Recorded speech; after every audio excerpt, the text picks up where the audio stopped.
मुग्धा और उसकी सास के बीच पूरा समय सास के किसी न किसी काम को लेकर मतभेद चलते ही रहते हैं। बहू, ओ बहू, जरा चाय बना दे।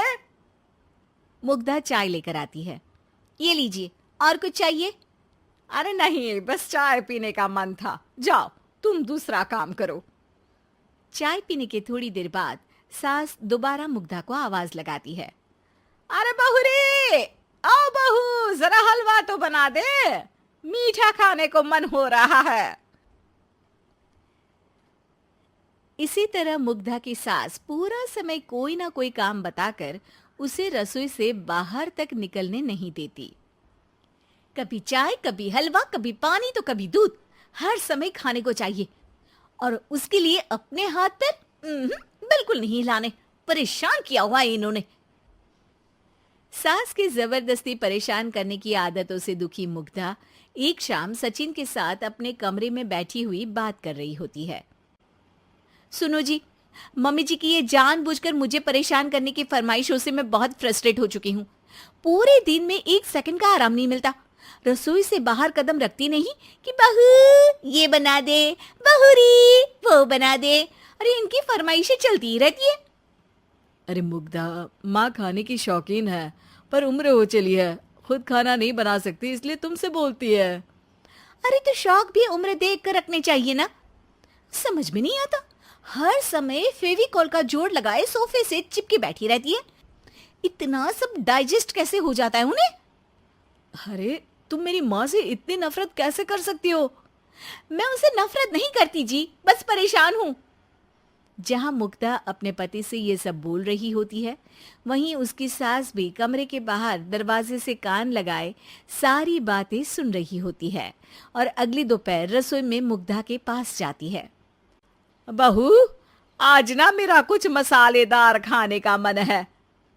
तो चाय बना दूं? मुझे बहुत पसंद है। अरे ना, ऐसा कर लिट्टी चोखा बना ले।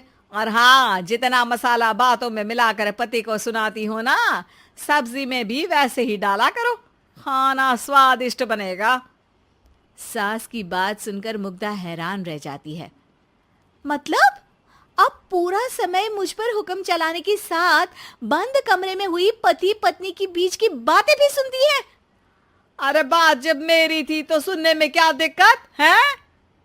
ये कहकर सास वहां से चली जाती है।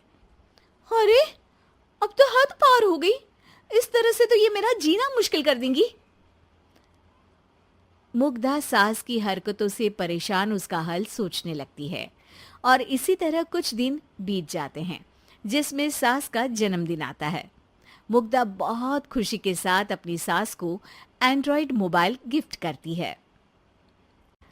मम्मी, आपको सबसे बात करने के लिए बहुत दिक्कत होती है ना? कभी सचिन तो कभी मुझे बोलना पड़ता है, पर इस मोबाइल से आपको कोई दिक्कत नहीं होगी। एक जगह बैठे बैठे बहुत कुछ कर सकती हैं अब आप। मोबाइल देख सासू माँ खुश हो जाती है, पर उसे इस्तेमाल करना तो आता नहीं, इसलिए साइड में रख देती है। जिसे देख मुग्धा घर का सारा काम छोड़ मोबाइल सेट कर सास को इस्तेमाल करना सिखाने लगती है, जिसके बाद अब सास पूरा समय मोबाइल में ही लगी रहती है। हाय, जब से मम्मी को मोबाइल मिला है मेरी लाइफ में कितनी शांति आई है। अच्छा है, इसी तरह बिजी रहे तो मैं भी सुकून की जिंदगी जी पाऊंगी। अब मुग्धा जब मन करे काम करना, जैसा चाहे वैसा खाना बनाकर खाना, पूरा समय रिलैक्स और खुश रहने लगती है। क्या बात है, आजकल तुम बहुत चहक रही हो।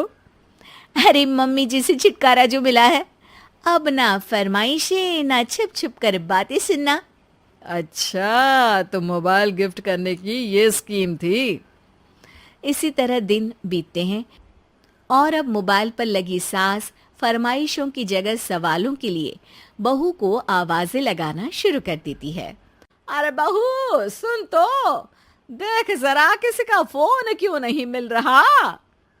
रिचार्ज खत्म हो गया है, पर अभी 4 दिन पहले ही तो मैंने किया था। इतनी जल्दी कैसे खत्म हो गया? अरे मैंने कल तेरी कनाडा वाली मौसी सास से 3 घंटे बात की थी ना। क्या? इतना महंगा तो मोबाइल भी नहीं आया जितना महंगा इसका रिचार्ज पड़ रहा है।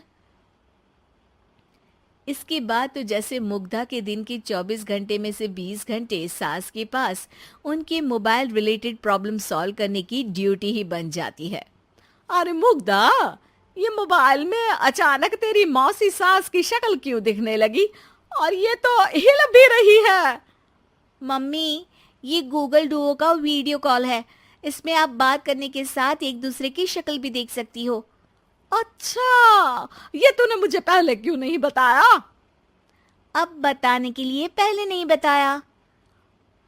इसी बीच सचिन भी वहां आ जाता है और सास अपनी वीडियो कॉल में बिजी हो जाती है। क्यों, सास बहू में क्या गपशप चल रही है? इसे गपशप नहीं, दिमाग का दही होना बोलते हैं। पर तुम तो मम्मी को मोबाइल देकर बहुत खुश थी, फिर क्या हुआ? हाँ, उसका सुकून भी कुछ ही दिन मिला। अब घर के टंटे खत्म हुए तो मोबाइल की टिंग टिंग शुरू हो गई। देखो भाई, कुछ पाने के लिए कुछ खोना तो पड़ता है। आखिर तुमने मोबाइल अपने फायदे के लिए ही तो दिया है, तो फिर सवालों के जवाब भी देने पड़ेंगे, क्योंकि जब तक उनके हाथ में ये फुंथरू रहेगा, तुम्हारी लाइफ में प्राइवेसी और सुकून रहेंगे। कहने का मतलब है अगर इससे प्यार बढ़े तो दाग अच्छे हैं। अरे मुझे पहले दिन से ही पता है मोबाइल किस मकसद से दिया गया है। भूलो मत, इससे पहले मैं बातें ही सुनती थी। सास की ये बात सुनकर मुग्धा शॉक में और सचिन हंसता रह जाता है।